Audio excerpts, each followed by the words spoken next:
Welcome back, welcome back, welcome back to World Mobile Token News. Thanks for tuning in for another episode.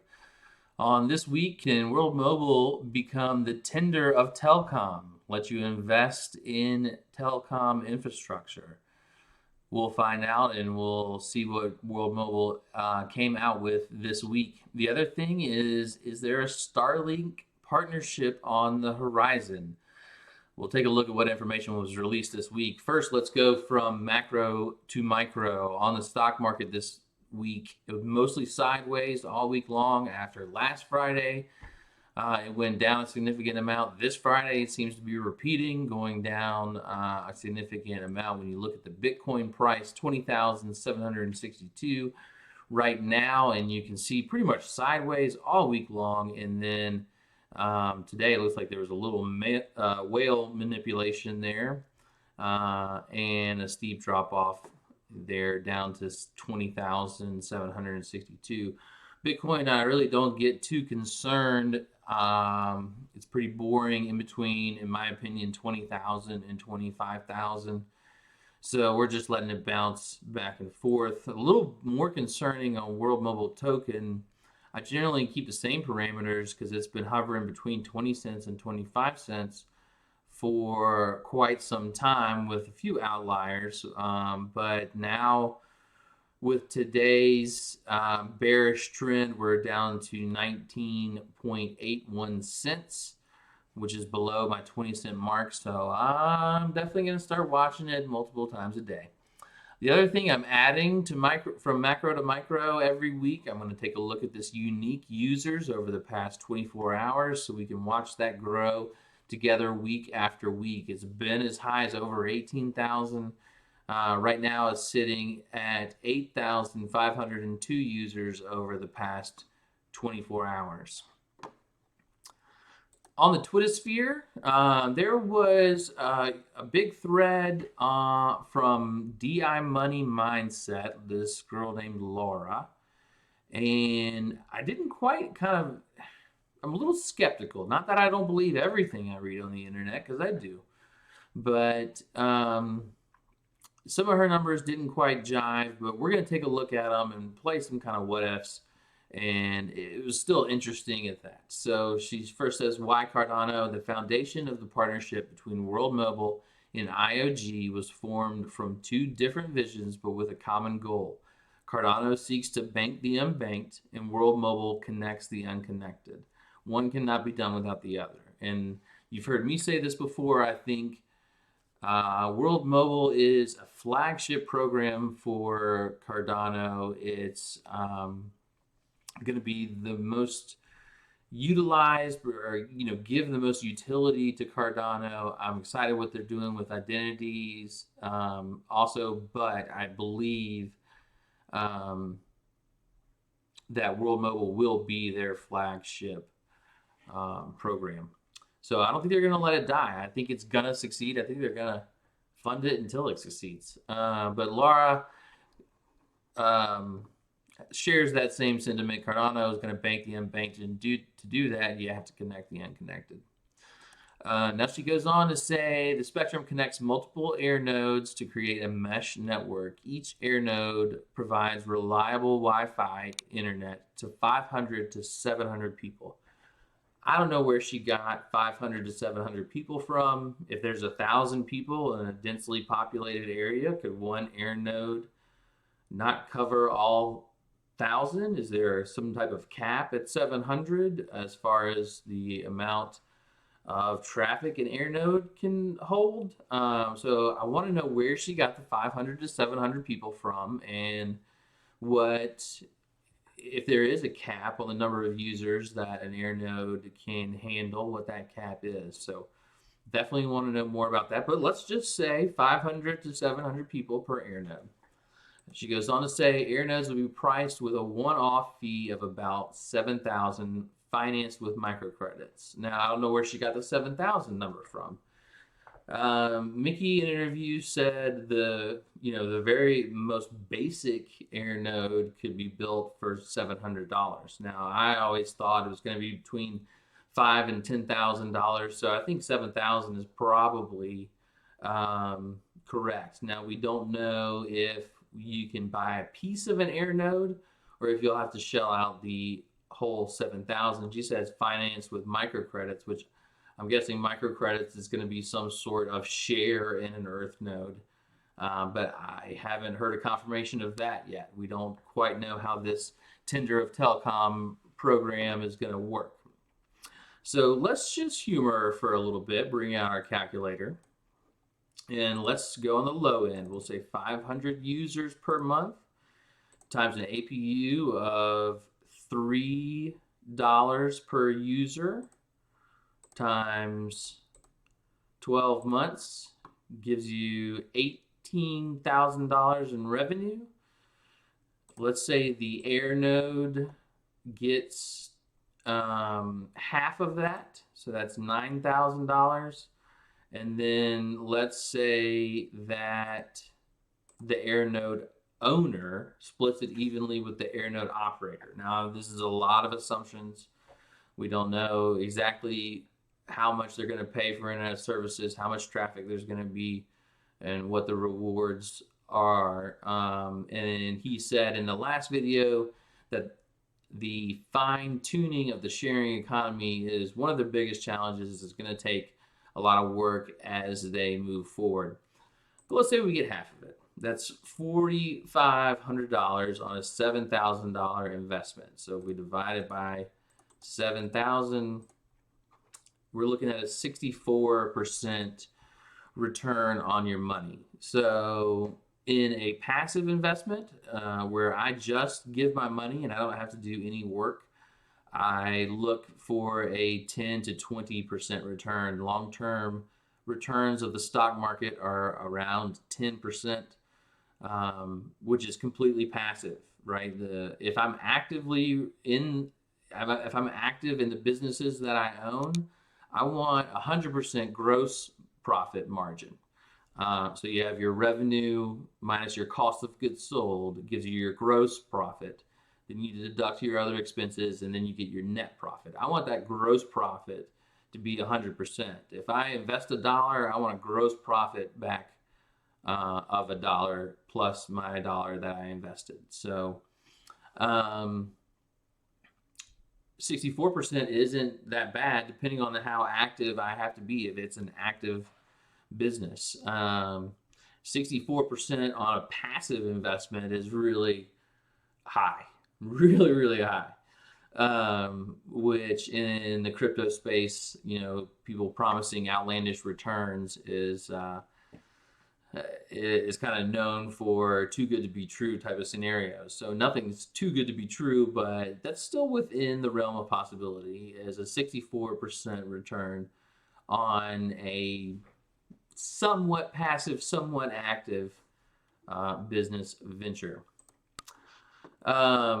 So she goes on to say that allows local businesses in remote areas to earn more than double the average yearly salary, while also providing internet coverage to their local area for the first time. So what they're actively doing, what World Mobile is actively doing, is pitching internet to the local business owners and entrepreneurs. They're saying, hey, we've got this product, and if you want to put an air node in your community and operate it, we'll pair you or match you with an investor. So they've been on the ground in Zanzibar, building a framework for people to submit applications of, hey, I want to put an air node here. It's going to have this much traffic. It's going to have this many users. And I think over this much time for full adoption, this much rate of return.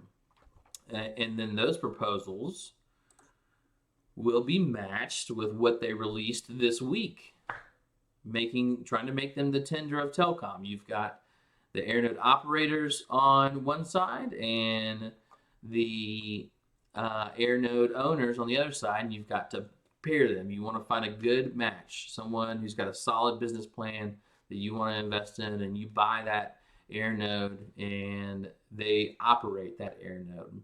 So they came out with this as join.worldmobile.io. Link in the description. And it's all about signing up to be a investor in an air node.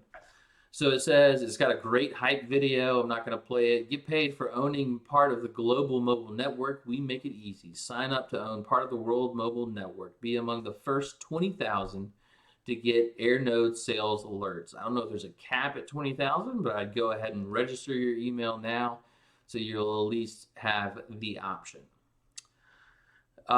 And also, is 20,000 the number of air nodes that we're going to see in X amount of time, maybe 6 months, maybe a year? Is that we can bring back out our calculator and say 20,000 air nodes times 5,000 or 500 people times, whatever. But that would be great if that was a hint that they had 20,000 air nodes kind of ready to go to be financed or produced, or the capacity to build. World Mobile at a glance: social impact, connecting the unconnected positively improves lives. Licensed network: we already have licenses to operate in 5 countries. They're starting in Zanzibar, but this is going to happen quickly. We're looking for mass adoption. We're looking for exponential growth. And that's what the blockchain is going to allow. 2.9 billion people unconnected, 17,000 plus unique users have already used the beta network.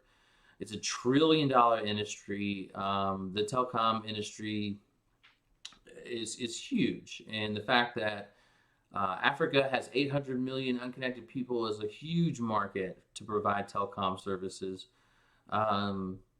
Verizon made $135 billion in revenue, not profit, revenue.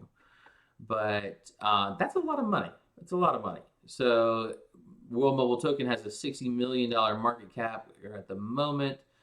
Government support: we work with governments and regulators in all rollout countries. Then they post the same video again. I don't know why, but featured on, and it's got CNN, Bloomberg, all the big ones. It's got some pictures and some testimonials here of the user experience. They flaunt their partnership in Fulham, or if you're a soccer or a football fan, you just laughed at me, which is fine. And then down here, put your name and email, and you can be alerted when that half of the Tinder of Telecom becomes available, and we can start matching with air node operators. The other big news that came out this week: the deployment diary, which I said a couple of videos ago that I really don't get that much out of. Turns out they leaked a little secret here. Promotional video imminent on World Mobile working together with Starlink. Yes. Now, when this first came out, they had promotional video imminent on World Mobile partnering with Starlink. And then about 24 hours, it had been already screenshot and put on Twitter. But about 24 hours afterwards, they changed it to working with instead of partnering. So I don't know what that'll tell you. At the least, they're going to come out and say we're going to be able to use Starlink as a backhaul provider. And people say, well, World Mobile Token isn't going to work, because Starlink's going to succeed, or Google's plan to connect the unconnected is going to succeed. And to be honest, there's a lot of market share, and it's not going to be just one solution that's going to connect the unconnected. So it's great that World Mobile Token and Starlink are working together. A partnership would be even better than just saying, yes, we'll use them as a backhaul provider. So we'll see what this promotional video is all about, but very excited with the announcement that World Mobile and Starlink will be working together.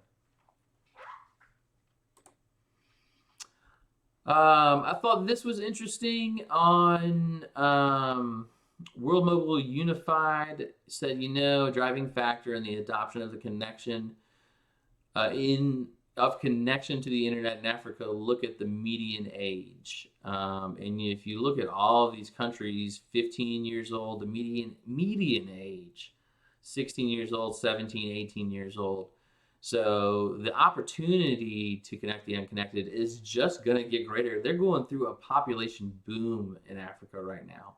So with the median age being so young, there's a high demand for internet services.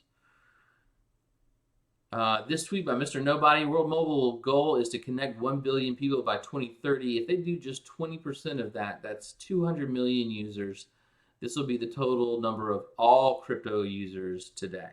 This will be the largest blockchain project in the world. There's nothing like it. So he's correct. The long-term goal is 1 billion people by 2030. Hopefully, we'll get 20% of that a lot sooner than 2030. I hope 20% of that by 2025 or 2024. So in comparison, Verizon has 155 million users. So again, they derived $135 billion in revenue from 155 million users. Obviously, we won't get the type of revenue that Verizon has because we're operating in poorer countries. But still, when you think of the scale of those type of projects and the scale that World Mobile can go to, it's just really exciting. It's really exciting.